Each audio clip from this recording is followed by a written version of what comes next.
हमारे ठाकुर जी क्योंकि ब्रज में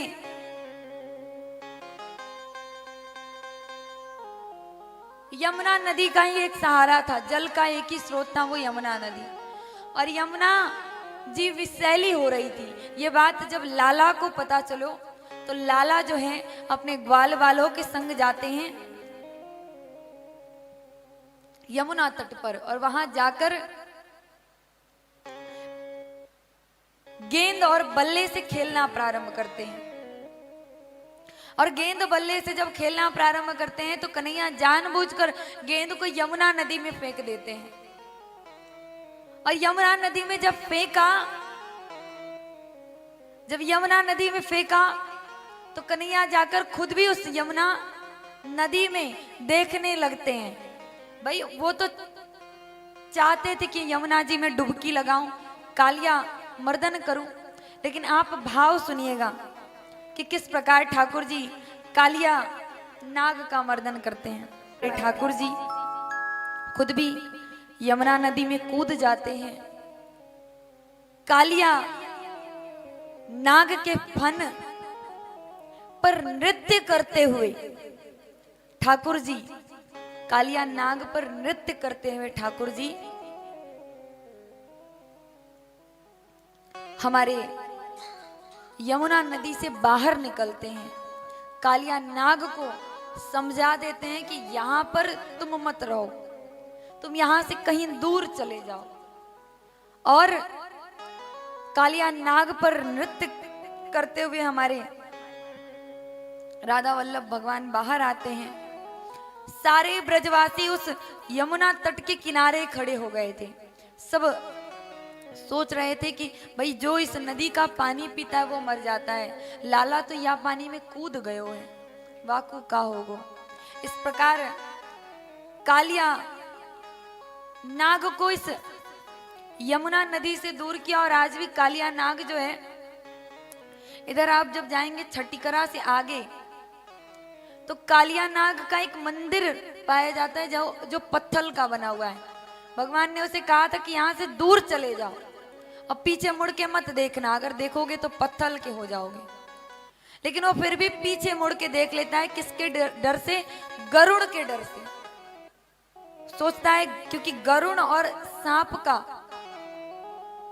बड़ा टेढ़ा रास्ता है, गरुड़ जी जो है वो सांप को खा जाते हैं, तो इसलिए वो डर के मारे पीछे देख लेता है। और जैसे ही पीछे देखता है वो पत्थर का हो जाता है। आज भी जब आप जाओगे तो वहां पर दर्शन करने को आपको मिलता है। आगे कहते हैं कि एक बार ठाकुर जी जो हैं वो अपने ग्वाल वालों के संग गौचारण करने गए थे। तो एक दिन उन्होंने एक साथ सब मिलके बात की कि कल अपने अपने घर से अच्छे अच्छे सुंदर सुंदर पकवान बना के लेकर आएंगे। ठीक है, सब अपने अपने घरों से सुंदर सुंदर पकवान बनाकर लेकर आए। सब सुबह से गौचारण करना प्रारंभ करते हैं। दोपहर में सब इकट्ठा होते हैं, बैठते हैं, कन्हैया बीच में बैठते हैं, सारे ग्वाल बाल किनारे किनारे। सबने अपने अपने टिफिन खोले। कोई गुलाब जामुन लेकर आया है, कोई रसगुल्ला लेकर आया है, कोई कचौड़ी लेकर आया है, कोई मालपुआ लेकर आया है, कोई माखन, कोई मिश्री, अनेक अनेक चीजें लोग लेकर आए हैं। इधर मधुमंगल जो है वो वहां पर नहीं है, वहां से दूर है। इधर कन्हैया ने सबके भोग थोड़े थोड़े चखे। कन्हैया जो लेकर आए थे वो भी सब लोगों ने चखा। कन्हैया पूछते हैं मधुमंगल कहाँ है, मधुमंगल का भोग किधर है? तो लोग कहते हैं कि मधुमंगल तो यहाँ से दूर चला गया। जब हम लोग खाने के लिए यहाँ पर बैठने लगे तो किधर गया है? तो वो झाड़ियों के पीछे खड़ा। कन्हैया मधुमंगल की ओर आगे बढ़ने लगे। मधुमंगल झाड़ियों के पीछे क्यों जाकर छुपे? क्योंकि मधुमंगल 3 दिन का बासी कढ़ी लेकर आए थे, खट्टी कढ़ी, और वो नहीं चाहते थे कि कन्हैया इस कढ़ी को खाएं। इसलिए वो झाड़ी के पीछे जाकर छुप कर उस कढ़ी को पी रहे थे। जैसे ही देखा कन्हैया मेरी ओर आ रहे हैं, उन्होंने पूरी कढ़ी उठाई और मुंह में भर लिया। जब कन्हैया पहुंचे तो वो जो मुंह में भरी हुई कढ़ी है वही बची और सब तो पी लिया। कन्हैया ने कहा क्या लेकर आए भैया इतना स्वादिष्ट, सब अकेले अकेले ही चट कर गए, मेरे लिए कछु छोड़ो ना। मधुमंगल कछु बोल ना रहे, वो भी सोच रहे कि जल्दी से पी जाएं। तो कन्हैया ने उनके गाल पर एक घूसा मारा और सारी कड़ी बाहर आ गई। जब वो बाहर आई तो कन्हैया ने उसको अपने मुख में ले लिया और उसका पान कर लिया। ऊपर से ब्रह्मा जी इन सारी लीलाओं को देख रहे थे। और जब ब्रह्मा जी ने इस लीला को देखा तो सोचा कि ये ब्रह्म है, इसको इतना भी नहीं पता कि जूठा नहीं खाना चाहिए, ये ब्रह्म नहीं हो सकता है। और इसलिए क्या करते हैं कि ब्रह्मा जी परीक्षा लेते हैं और उन सारे ग्वाल बालों को, क्योंकि उसके बाद भोजन होता है, क्रीड़ा करने के लिए सब वहां से चले जाते हैं। भगवान ये लीला केवल इसलिए रचते हैं कि भगवान अपने जो सबसे दुखी भक्त होते हैं, भगवान उनका सबसे पहले ख्याल रखते हैं। इधर सब कुछ हुआ, सब फिर से गौ चारण करने लगे। इधर ब्रह्मा जी आए, सारे ग्वालवाल साले गैया सबको लेकर चले गए। कन्हैया जब पीछे घूमकर देखते हैं तो ना गैया है, ना ग्वालवाल है, ना लट है, कुछ भी नहीं है। कन्हैया ने खूब दूर दूर तक जाकर खोजा, जब नहीं मिले तो उन्होंने क्या किया, नेत्र बंद करके ध्यान लगाया और देखा तो पता चला ये सब ब्रह्मा जी का काम है। जब पता चला कि ये ब्रह्मा जी का काम है तो उन्होंने अपने ही शरीर से सारे ग्वाल वालों को, जितने लोग को वो लेकर गए थे ब्रह्मा जी अपने लोक में, उतने ग्वाल वाल लट गैया मैया सबको उत्पन्न करते हैं। संध्या समय पर सब ग्वाल वाल जैसे वापस जाते थे वैसे ही सब वापस चले गए। इधर ब्रह्मा जी 1 वर्ष के बाद जब धराधाम पर आते हैं तो देखते हैं कि सब वैसे की वैसे ही चल रहा है। सारे ग्वाल वाल इसी धराधाम पे वापस अपने ब्रह्मलोक में जाते तो वहां देखते कि जिनको हरण करके लेके गए थे वो तो वही हैं। कन्हैया यहाँ पर ये दिखाते हैं कि तुम उन ग्वाल वालों कर लेकर गए, मैंने तुम्हें सृष्टि की रचना का कार्य दिया है, मुझसे तुम उत्पन्न हुए हो, तो क्या मैं उन ग्वाल वालों को उत्पन्न नहीं कर सकता? भगवान ने अपने शरीर से ग्वाल वालों को उत्पन्न करके आज घर घर में कृष्ण को पहुंचा दिया।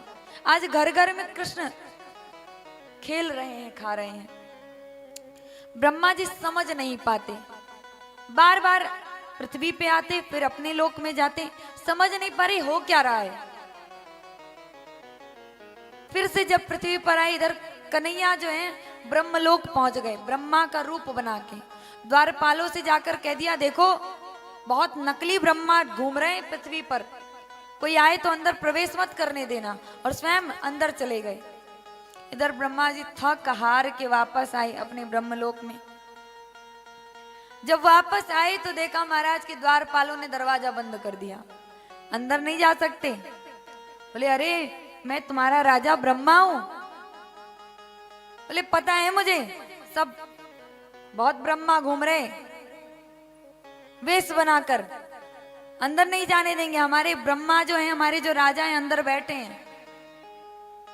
ब्रह्मा जी ने कहा ऐसा तो नहीं भगवान ने दूसरों ब्रह्मा बना दियो, हमारी छुट्टी है गई। तो ब्रह्मा जी ने कहा ठीक है, अपने ब्रह्मा जी से मिलवाइए तो सही। सैनिकों ने जाकर पूछा प्रभु एक नकली ब्रह्मो आयो है, मिलनो चाहतो है। ठाकुर जी ने कहा ठीक है ली आओ। अंदर गए तो कन्हैया मुस्कुराते हुए सिंहासन पर बंसी बजाते हुए बैठे हुए हैं। क्यों ब्रह्मा जी, मैंने आपको सृष्टि रचना करना सिखाया, क्या मैं सृष्टि रचना नहीं कर सकता? ब्रह्मा जी के उस अहंकार को भंग किया इस प्रकार हमारे ठाकुर जी ने। इधर जो ग्वाल वाल थे ब्रह्मलोक में, उन ग्वाल वालों को फिर से ब्रजधाम में छोड़ा। सारे ग्वाल वालों को जब ब्रजधाम में छोड़ा तो वो 1 वर्ष पुरानी बातें कर रहे हैं।